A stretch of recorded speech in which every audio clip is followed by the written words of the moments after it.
Leader 7 जनवरी को 2016 में इस दुनिया से कूच कर गए।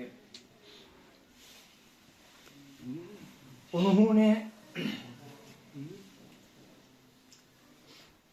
जम्मू कश्मीर के लिए जो कुछ किया, जो यहाँ के लोगों को एक तहरीक दी, उससे पहले भी वो सियासत में रहे हैं। वो तमाम मुसलमान हिंद में ऐसी शख्सियत हैं जो जम्मू कश्मीर के या हिंदुस्तान के वाहिद मुस्लिम वजीर दाखिला रहे हैं। लेकिन आखिरकार उन्होंने जम्मू कश्मीर के जो जम्मू कश्मीर का मसला है, जो सियासी मसला है, इसके लिए मरकज़ को छोड़कर अपने आबाई इलाके में आकर एक पार्टी को वजूद में लाया। ये एक सियासी पार्टी ही नहीं, ये एक तहरीक है। तहरीक मुतहरिक होने का नाम होता है। ये जरूरी है कि कभी इसमें उतार चढ़ाव आते हैं, कभी जमूद के शिकार हो जाते हैं, लेकिन अगर हम मुतहरिक हो जाएं, तहरीक तभी बनती है चाहे वो लेनिन को ज़ारे रूस का पैगंबर बनाना चाहती हो या और कोई तहरीक हो। ये हरकत के बगैर एक फालिज़दा जिस्म होता है।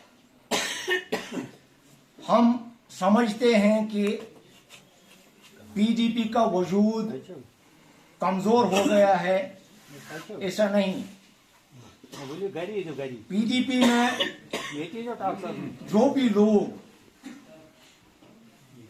इस वक्त हमारे प्रोविंस में, क्योंकि मुझे लगता है कि ये जो तहरीक है, इसके लिए यहाँ सियासत में लोग जज्बात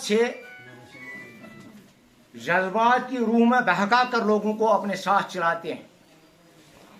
पीडीपी ने ग्राउंड पर ऐसी कभी कोई सियासत नहीं की जिससे लोगों को ये लगा हो कि धोखाधड़ी से वोट हासिल करके उनके मामलात को फिर हुकूमत की कुर्सी पर बैठ के उन सख्त नजर किया जाए। हम जानते हैं कि साबिका दौर में आपने देखा होगा कि जम्मू के कुछ सियासी लोग, जम्मू में जो लोग पीडीपी को ये समझते थे कि ये अलहदगी पसंदों की पार्टी है या ये और कोई पार्टी है, लेकिन हम समझते हैं कि जम्मू में भी जो एहसास एक पीडीपी ने जगाया था लोगों के दरमियान कि ये वो पार्टी है जो हर इंसान को बराबरी और अपने हकूक़ के तहफ़्फ़ुज़ का यकीन दिलाकर हुकूमत करना जानती है। शनाख्ती परेड के नाम पर लोगों को सताया जाता था। गाँव में, क्योंकि हम गाँव से ताल्लुक़ रखते हैं, गाँव में ज़्यादा ही इस माहौल को ज़्यादा ही क्रिएट करके लोगों को डराया धमकाया जाता था। ये एक शख्सियत थी जिसने हीलियोटाइप पॉलिसी को अपनाकर यहाँ लोगों के मसाइल को देखकर उस तमाम दाड़ और जोर ज़बरदस्ती के हालात को काबू में लाकर यहाँ के लोगों को इज्जत से जीने का मौका दिया था। क्योंकि उनका नारा था कि हमारी जो बात होगी वो इज्जत के साथ होगी। वो चाहते थे कि मरकजी सरकार के साथ बातचीत हो, मरकजी सरकार के साथ एक टेबल पे बैठ के बात हो, ताकि यहाँ के जो हालात हैं उनको कंट्रोल करके उन्होंने यहाँ एक ऐसा माहौल फराहम किया जिसके बाद हम जानते हैं कि लोगों में वो डर, वो खौफ खत्म हुआ था जो इससे पहले 2002 से पहले यहाँ हमने देखा था। उसके बाद ये शायद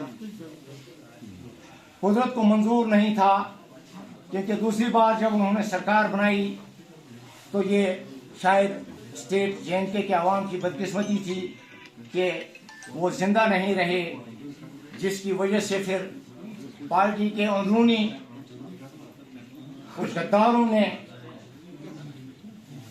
ऐसा एक खेल खेला और यहाँ जो मरकजी सरकार ने हमेशा जो बीजेपी की पॉलिसी रही है, इनको तकसीम करने का ज़्यादा शौक है।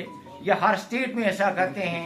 इन्होंने कुछ आदमियों को, कुछ पार्टी के MLAs को खरीद कर महबूबा मुफ्ती की सरकार को गिराया और यहाँ लोगों को फिर उसी परेशानी का सामना करना पड़ा जो पहले से जिसका शिकार थे। मैं चाहता हूँ कि अगर PDP के वर्करान अपने आप को मुतहरिक रखें तो ये ज़रूरी है कि हम फिर से उसी 2002 की या 2014 की पोजीशन में पहुँच सकते हैं, उससे भी ज़्यादा, क्योंकि हम जानते हैं कि अल्लाह का अच्छा करना होता है। कि इस बार जो सरकार बनी है ये खुद भी कह रहे थे कि हम डेली वेजर हैं, और इस वक्त इन्होंने इस बात का सबूत दिया कि ये कुछ कर ही नहीं सकते हैं। ये पछता रहे हैं कि हमें लोगों का मैंडेट हासिल करके जिस चीज़ को ये कल तक कह रहे थे कि हम हुकूमत में आएंगे, फिर ये करेंगे, फिर वो करेंगे, इस वक्त कुछ कर ही नहीं सकते हैं। हमारे लिए अच्छा था ये कि हम इस बार सरकार में नहीं आए, या महबूबा मुफ्ती जी इलेक्शन लड़ना ही नहीं चाहती थी। पहले उन्होंने इनको ऑफर भी दिया था कि अगर आप हमारे सिर्फ मैनिफेस्टो को अपनाओगे तो हम सब सीटों से मुस्तस्ना होकर आप ही को इलेक्शन लड़ने का मौका देंगे। इसलिए आज के इस मौके पर मैं चाहता हूं कि आप पुरअज़म हो जाएं, मुतहरिक हो जाएं और आइंदा के लिए ये एक लाएअमल तैयार करें ताकि इस पार्टी को उस अरूज तक ले जाया जाए जिसकी ये ख्वाहिश मुफ्ती साहब ने अपनी जिंदगी में की थी, और उनकी रूह को खुश किया जाए।